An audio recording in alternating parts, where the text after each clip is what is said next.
Selamat siang, Pak Nasional di mana saja Anda berada. Lagi-lagi Indonesia kisruh ya. Lagi-lagi pemerintah itu membuat sebuah keputusan yang tidak populis.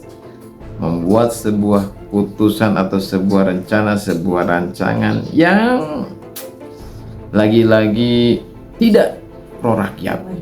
Kemarin kami insan pers berdemo ke DPR ya.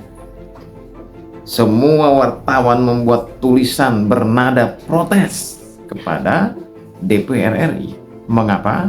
Karena ada sebuah rancangan undang-undang ya yang sedang dibuat, yang sedang disusun terkait undang-undang penyiaran, di mana dalam salah satu pasalnya mengatakan bahwa awak media atau pers Indonesia tidak boleh menampilkan hasil investigasinya dalam sebuah berita.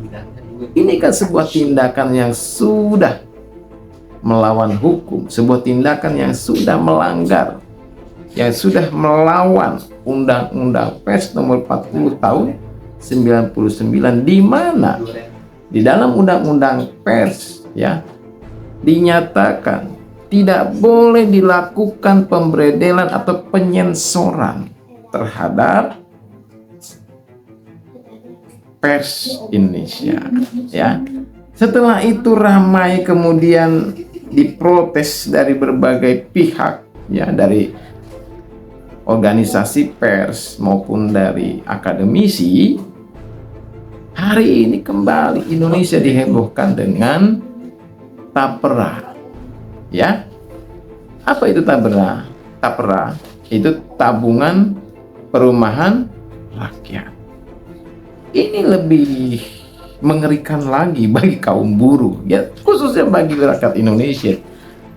Karena kita sebagai karyawan atau sebagai buruh nantinya ya, kita ini kan sebagai karyawan, sebagai buruh itu ya, itu sudah dikenakan potongan BPJS ya, betul nggak? Sudah dikenakan potongan, ada BPJS ketenaga kerjaan, ada BPJS kesehatan ya, 1%, 2%. Nah sekarang ya pemerintah membuat lagi sebuah peraturan tentang tapera ini yang akan dikenakan 2,5% dari gaji. Jadi kalau di total nih ya, setiap karyawan, setiap kita nih buruh gitu akan dikenakan potongan 6,5%. Total ya, ada BPJS kesehatan, ada BPJS ketenaga kerjaan, dan termasuk tapera. Berarti kalau gaji UMP-nya adalah 5 juta, maka ya itu akan dipotong sebesar 325.000 ya. Itu seperti total potongannya setiap bulan.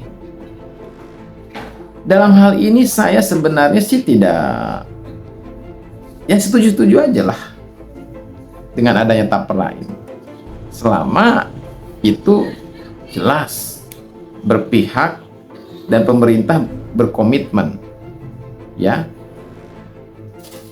terhadap program ini. Jadi kalau ini mau diberlakukan, ya sebenarnya nggak masalah, why not ya kan, nggak ada masalah. Tapi syaratnya adalah ketika ini akan diberlakukan, maka pemerintah seharusnya menyiapkan dulu perumahannya. Jadi setiap warga negara Indonesia yang dikenakan program tapera itu harus sudah dibuatkan rumah. Nah ini solusinya ya. Kalau orang hanya mengkritisi, kalau di sini saya memberikan usulan, ya kan? Jadi setiap warga negara Indonesia yang dikenakan potongan tapera harus sudah disiapkan rumah, ya. Jadi tapera yang dipotong dari gaji itu adalah merupakan cicilan. rumah yang diberikan oleh negara tersebut. Kalau seperti itu, menurut saya sih seluruh rakyat Indonesia akan setuju ya. Mengapa protes begitu deras dari masyarakat? Karena tidak jelas juga progresnya gitu. Hanya dipotong ya. Dengan potongan yang seperti itu ya, nilainya hanya sekitar ya 100-200 ribu per bulan ya. Dengan harga rumah 100 juta, berapa tahun baru mempunyai rumah? Kan seperti itu. Tapi kalau tadi ya, dengan konsepnya seperti itu, saya rasa seluruh rakyat Indonesia akan setuju tuh. Dibuatkan rumahnya, dipotong ya cicilannya gitu ya. Seperti itu saya rasa sangat membantu ya bagi rakyat Indonesia yang belum mempunyai rumah, terutama bagi para pasangan muda tentunya ya. Mungkin itu saja. Semoga pemerintah ya tidak mengulang ya, sampai-sampai nih Menteri PUPR katanya sih nyesel telah membuat program Tapera ini. Ya nggak perlu nyesel Pak Menteri, sebetulnya nggak perlu nyesel ya. Yang asal ini jelas gitu ya, dijelaskan kepada masyarakat apa sih Tapera itu dan bagaimana progresnya. Kalau hari ini kan masyarakat hanya menerka-nerka saja, seperti apa progresnya kan nggak tahu. Demikian di mana mereka, ya kan? Dan saya pesan sebenarnya, bubarkan saja itu yang namanya Robito Alawiyah. Karena saya juga mendengar bahwa di Robito Alawiyah ini ada jual beli gelar Habib gitu. Ini mengerikan sekali gitu. Itu informasi yang saya peroleh. Ya, ada sebuah transaksi jual beli. Ya.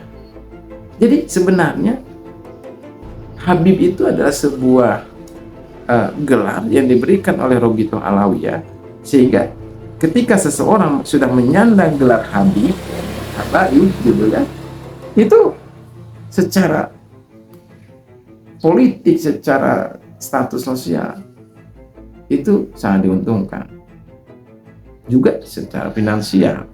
Maka sebenarnya di situ ada sebuah delik pidana. Di sana ada delik pidana, di mana seseorang ya membohongi, menebarkan sebuah kebohongan tentang status